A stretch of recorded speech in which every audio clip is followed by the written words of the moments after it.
Olá, meu amigo, olá, minha amiga do canal Raciocínios Espíritas. Tudo tranquilo? Eu sou o professor Danilo Cruz e para mim é uma grande alegria estar de volta aqui, como fazemos semanalmente, para estudarmos a obra Sabedoria do Evangelho de Carlos Juliano Torres Pastorino. Uma obra esplêndida que nós já desenvolvemos algumas leituras, alguns vídeos a respeito. Já estamos aí com mais de 100 vídeos no canal, o que é uma maravilha. E hoje nós continuamos a abordagem do 4º volume dessa obra. E teremos a chance de iniciar o trabalho do capítulo A Confissão de Pedro. Como o capítulo é um capítulo muito extenso, muito longo, nós resolvemos dividi-lo em 3. Então essa hoje será a primeira parte do capítulo, para que a gente consiga dar a devida atenção ao que é necessário. Então vamos ao texto. Nosso trabalho de hoje fica, na verdade, com o capítulo A Confissão de Pedro, baseado no Evangelho de Mateus, capítulo 16, versículos de 13 a 20, quando Mateus diz assim: Indo Jesus para as bandas de Cesareia de Filipe, perguntou a seus discípulos: Quem dizem os homens ser o Filho do Homem? Responderam: Uns dizem João Batista, outros Elias, outros Jeremias ou um dos profetas. Disse-lhes: Mas vós, quem dizeis que eu sou? Respondendo Simão Pedro, disse: Tu és o Cristo, o Filho do Deus, o vivo. E respondendo, disse-lhe Jesus: Feliz és tu, Simão Barjonas, porque carne e sangue não te revelaram, mas meu Pai que está nos céus. Também eu te digo que tu és Pedro, e sobre essa pedra construir-me-ei a eclésia, e as portas do Hades não prevalecerão contra ela.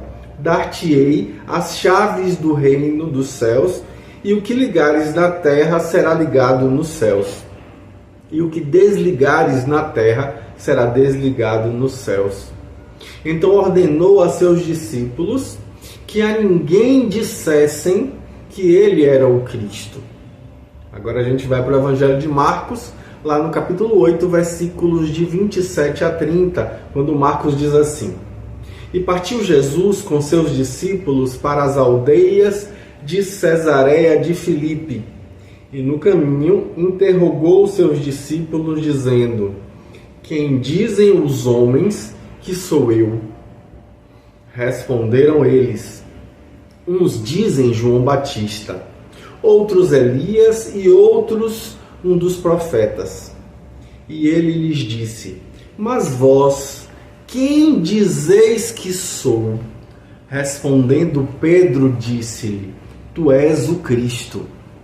Lucas também aborda isso lá no capítulo 9, versículos de 18 a 21, dizendo assim: E aconteceu, ao estar ele sozinho orando, vieram a ele os discípulos, e ele perguntou-lhes, dizendo: Quem dizem as multidões que eu sou?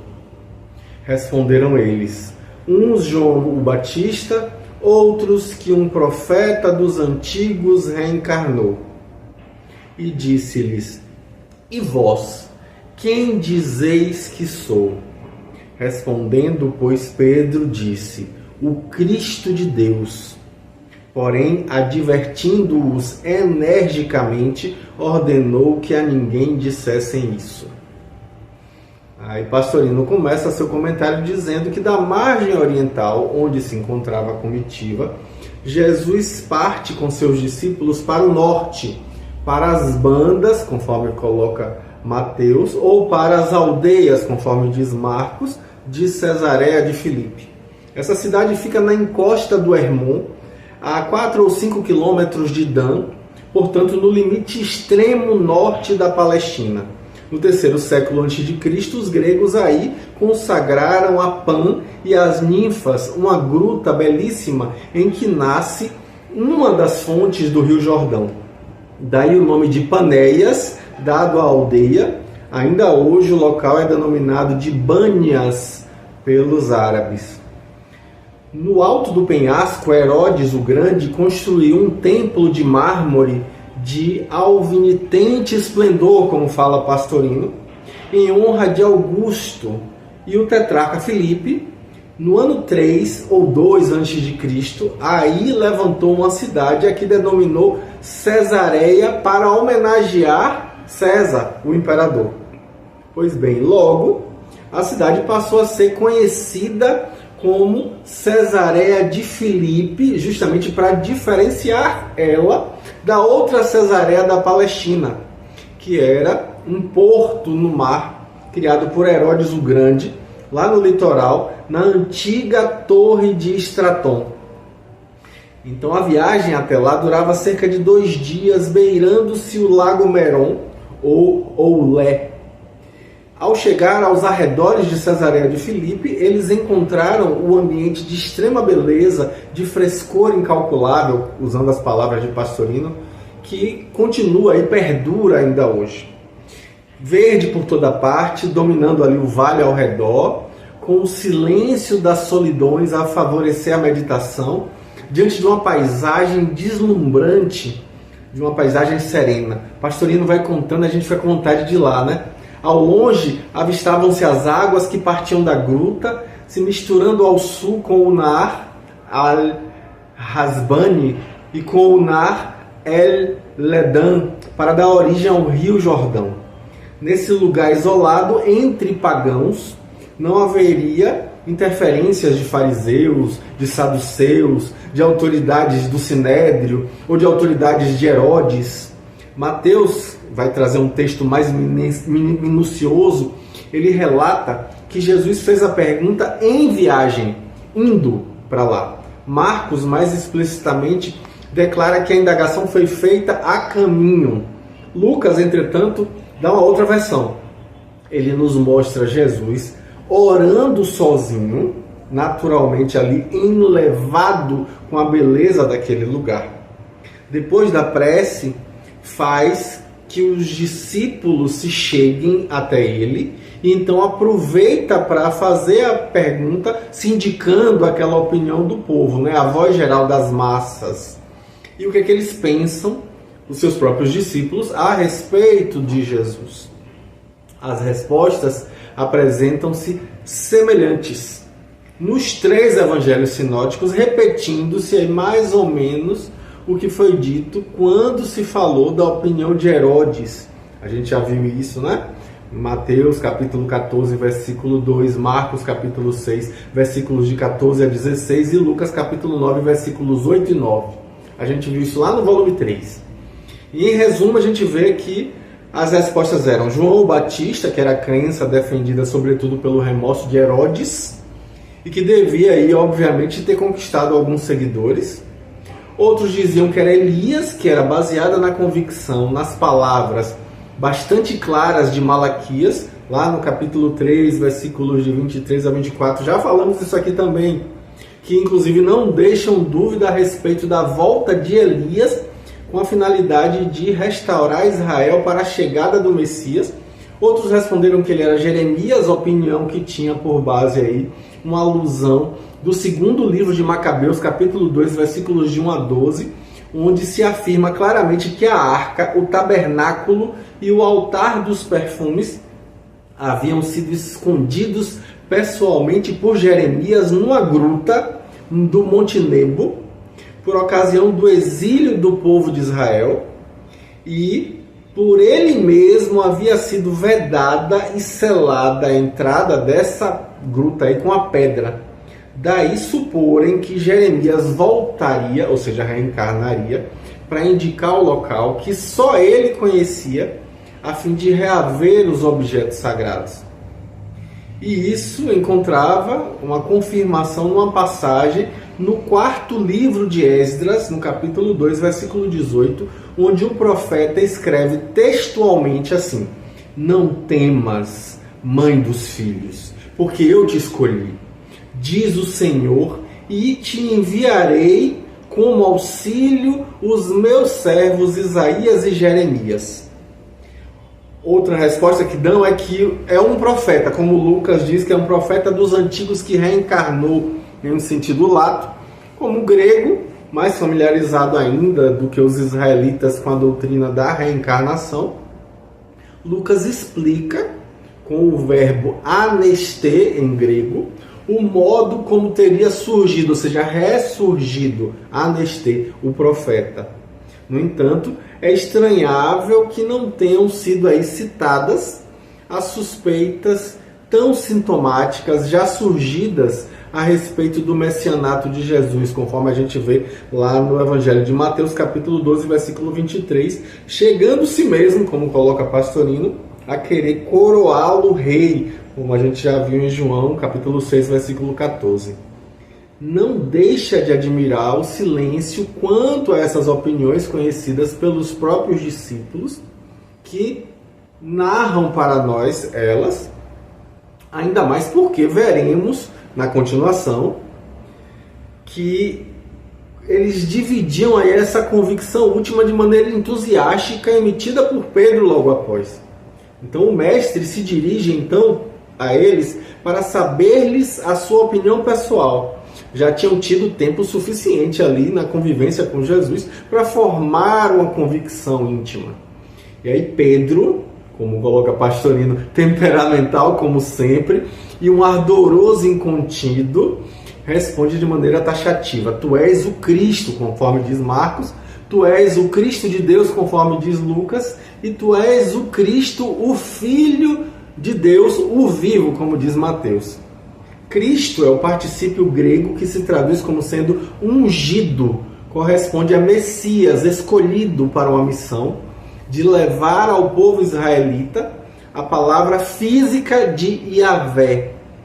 Em Marcos e Lucas, a gente vê acenado aí, vindo logo a recomendação para que a gente não divulgasse isso entre o povo.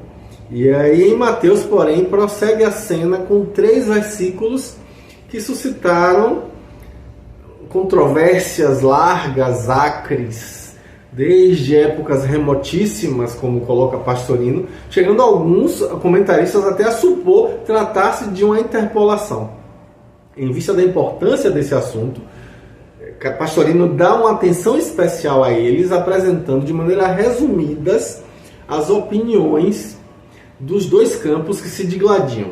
Ele diz o quê? Que os católicos romanos aceitam esses 3 versículos como sendo autênticos, vendo neles, letra A instituição de uma igreja, organização aí com poderes discricionários espirituais, que resolve na terra, com a garantia de ser cegamente obedecida por Deus no céu. Letra B, a instituição do papado, representação máxima e chefia indiscutível e infalível de todos os cristãos, passando esse poder monárquico por direito hereditário espiritual aos bispos de Roma, que são os sucessores legítimos de Pedro, que recebeu pessoalmente de Jesus a investidura real. E é um fato que é atestado exatamente com esses 3 versículos.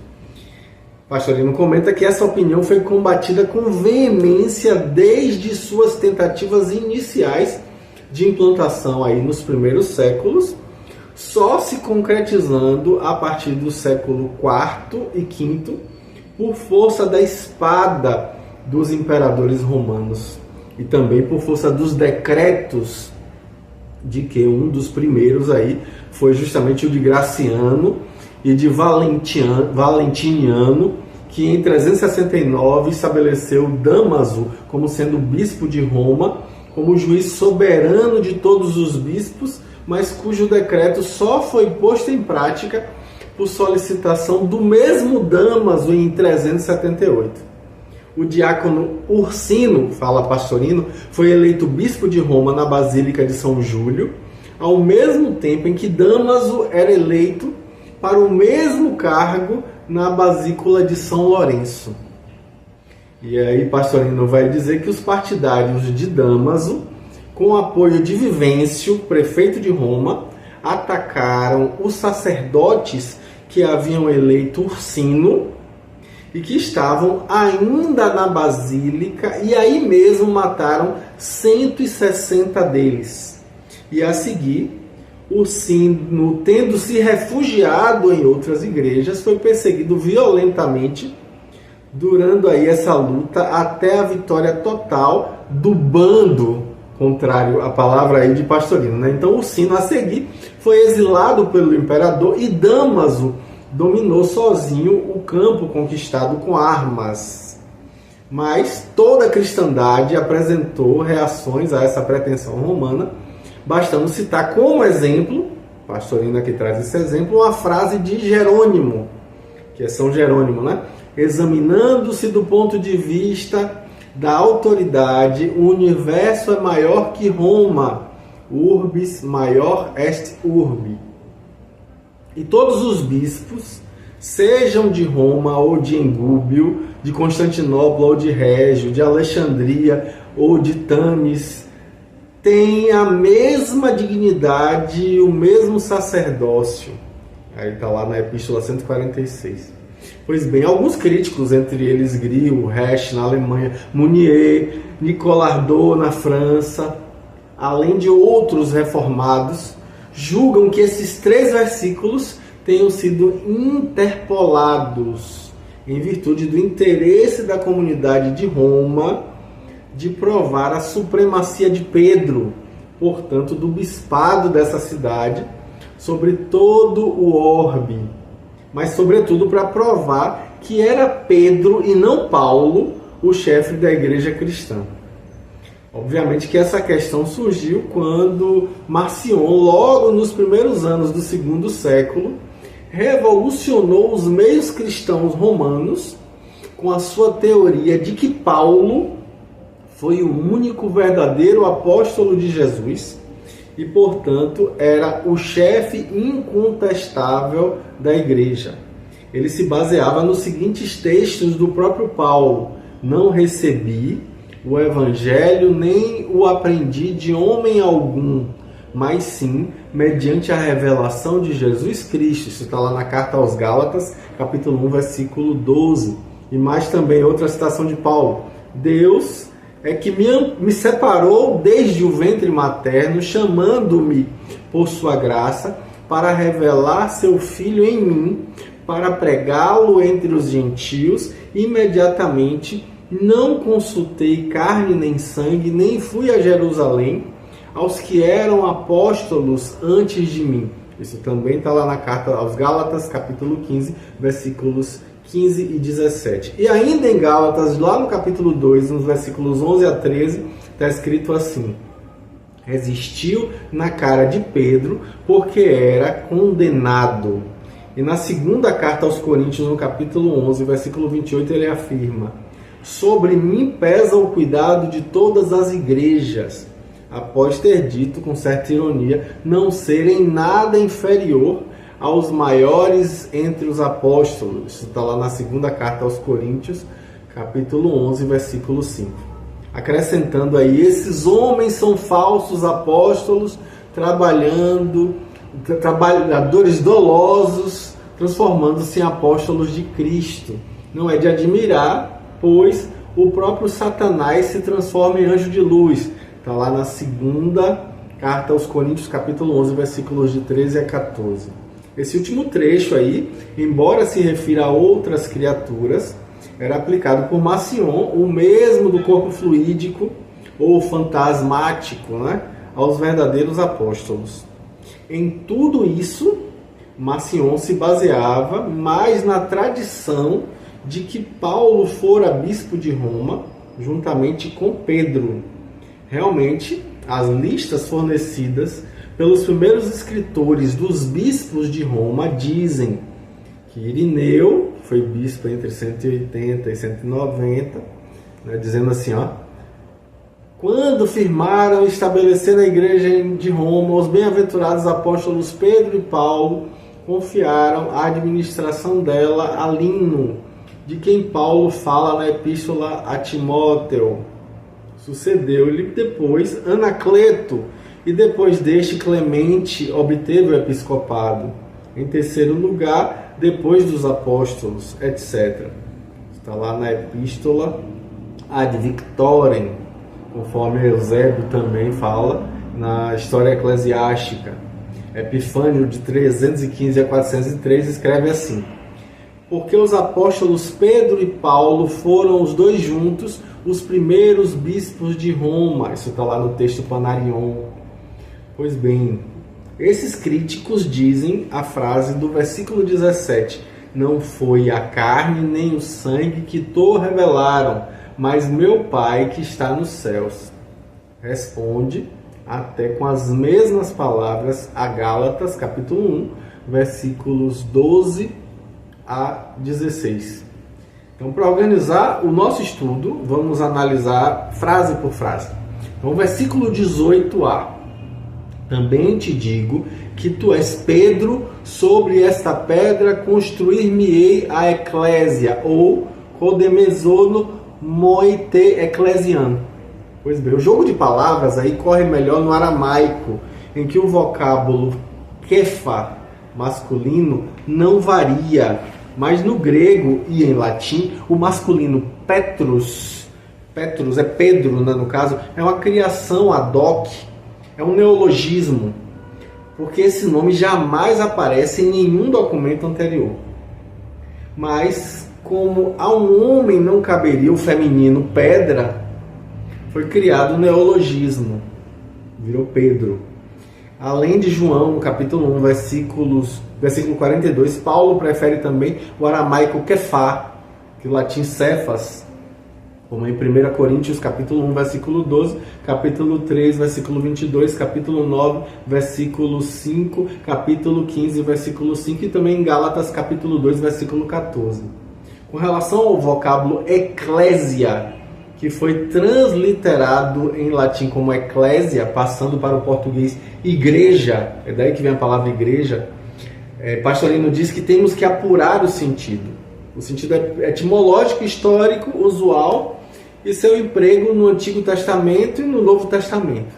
Então ele começa falando etimologicamente. Vamos lá. Eclésia é o verbo kaleo, a origem é essa, né? Chamar, convocar, com o prevérbio ek, designativo aí de ponto de partida. Tem, pois, o sentido de convocação, chamada geral. Historicamente, o termo era usado em Atenas desde o VI século a.C., ao lado de Boli, no Concílio de Roma, o Senado em Jerusalém, no Sinédrio.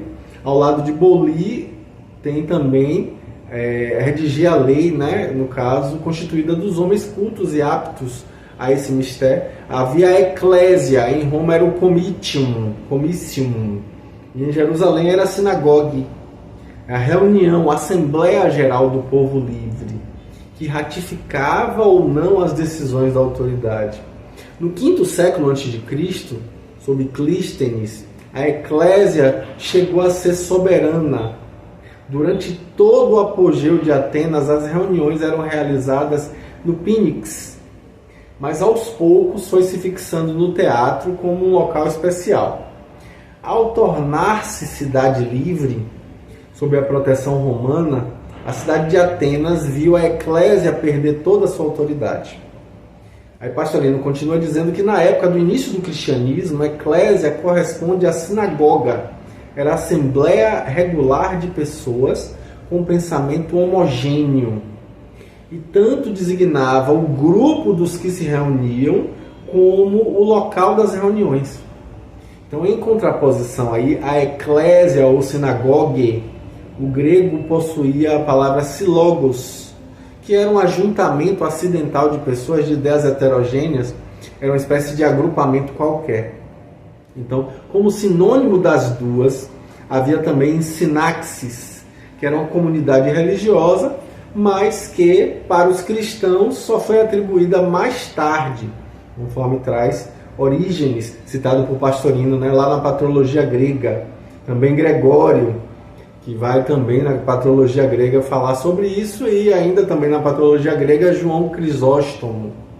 Como sinagoga era um termo típico do judaísmo, foi preferido o termo eclésia para caracterizar a reunião dos cristãos.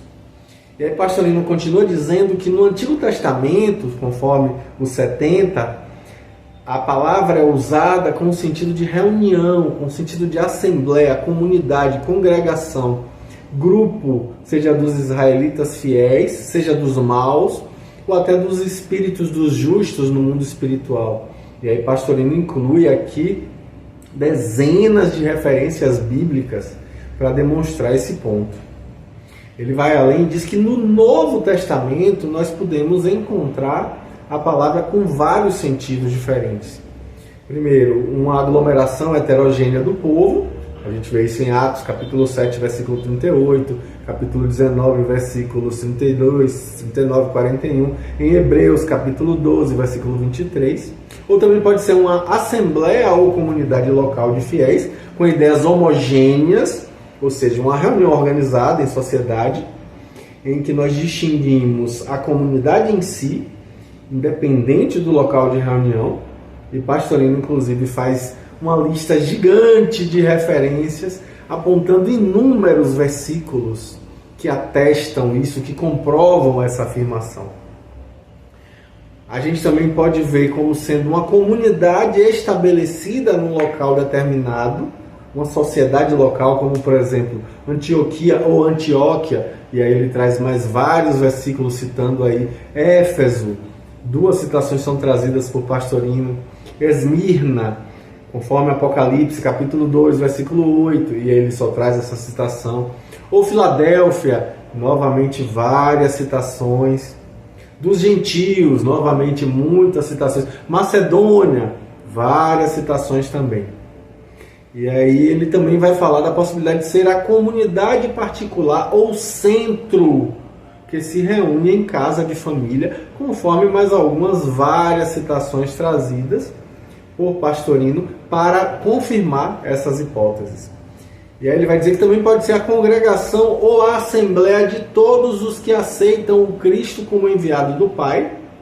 E aí mais muitas referências são trazidas aqui. Pastorino então nos convida a anotar ainda que em Tiago, capítulo 2, versículo 2, a comunidade de cristãos é também classificada de sinagoga. E aí Pastorino conclui assim, desse estudo minucioso, que a palavra igreja não pode ser hoje a melhor tradução do vocábulo eclésia. Com efeito, a gente vê que esse termo exprime na atualidade, igreja significa o que atualmente? A Igreja Católica Romana, com sua tríplice divisão bem nítida de militante na terra, sofredora no purgatório e triunfante no céu. Ou também pode ser traduzida como sendo um templo em que se reúnem os fiéis católicos aí, com suas imagens, com seu estilo arquitetônico especial. Ora, na época de Jesus, na época dos primeiros cristãos, a eclésia não possuía nenhum desses dois sentidos. O segundo não existia porque os cristãos ainda não haviam herdado os templos romanos pagãos, tampouco dispunham dos meios financeiros para construir esses templos. E o primeiro não serve também por quê? Porque só se conheciam nessa época as palestras de Jesus nas sinagogas judaicas, nos campos, nas montanhas, à beira-mar, ou então as reuniões informais nas casas de Pedro, lá em Cafarnaum, de Simão o leproso, em Betânia, de Levi, de Zaqueu, em Jerusalém, e de outros tantos afortunados que eles deram hospedagem aí por amizade, por admiração. Então, após a crucificação de Jesus, Pastorino vai dizer que seus discípulos se reuniam nas casas particulares deles e de outros amigos, organizando em cada uma dessas casas centros ou grupos de oração e de estudo ali. Eram comunidades, eram pequenas comunidades, algumas talvez um pouco maiores, mas tudo sem pompa, sem rituais. Sentados todos em torno da mesa das refeições, ali eles faziam em comum a ceia amorosa, o chamado ágape, ou HP, como alguns chamam, com pão, vinho, frutas, mel, em memória do Cristo e em ação de graças, a chamada Eucaristia.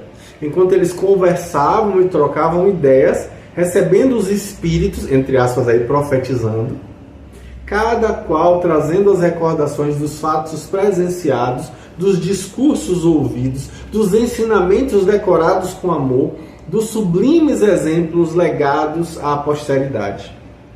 Essas comunidades, na verdade, eram visitadas pelos apóstolos itinerantes, eram os emissários, né? Como a gente já falou, verdadeiros emissários do amor do Mestre. Pois eles presidiam essas assembleias, os mais velhos, os chamados presbíteros, eram os mais velhos. E para manter a unidade da crença e evitar desvios, evitar falsificações, personalismos no ensino, que é legado aí nessas circunstâncias, não tinha imprensa na época, eram eleitos os inspetores, ou seja, episcopoi, que vigiavam a pureza dos ensinamentos. Essas eleições recaíam sobre criaturas de vida irrepreensível, firmeza de convicções e comprovado conhecimento dos preceitos de Jesus. Por tudo isso, diz Pastorino, ressalta aí, claro, que não é possível aplicar essa simplicidade despretensiosa dessas comunidades, desses centros de fé, à denominação de igrejas, que é uma palavra, na verdade, que variou totalmente na semiótica, na semântica. Então, daí Pastorino ter mantido nesse trecho do Evangelho a palavra original grega, eclésia, já que mesmo a sua tradução, assembleia, não dá ideia perfeita e exata do significado da palavra eclésia daquela época. E aí Pastorino diz que não encontrou outro termo para usar, embora exista uma farta sinonímia à nossa disposição. Ali uma associação, uma comunidade, uma congregação, uma agremiação, uma reunião, uma instituição, um instituto, uma organização, uma grei, aprisco, aulê, sinaxe, tem vários nomes diferentes. A dificuldade consiste em dar o sentido de agrupamento de todos os fiéis a Cristo numa só palavra. Não dá. E aí ele se sentiu tentado a empregar a palavra aprisco, empregado por Jesus, nesse mesmo sentido, lá em João, capítulo 10, versículos 1 a 16. Mas ele diz que sentiu que não ficava bem a frase, construirei meu aprisco. Todavia, continua Pastorino dizendo que quando a eclésia se refere a uma organização local, de país, cidade ou mesmo da casa de família, é preciso que a gente utilize a palavra comunidade como tradução de eclésia, porque a correspondência é perfeita. Como eu disse, o capítulo é extenso, então a gente encerra por agora a primeira parte desse capítulo e na semana que vem a gente volta falando sobre a continuação para na terceira semana concluirmos. Um grande abraço.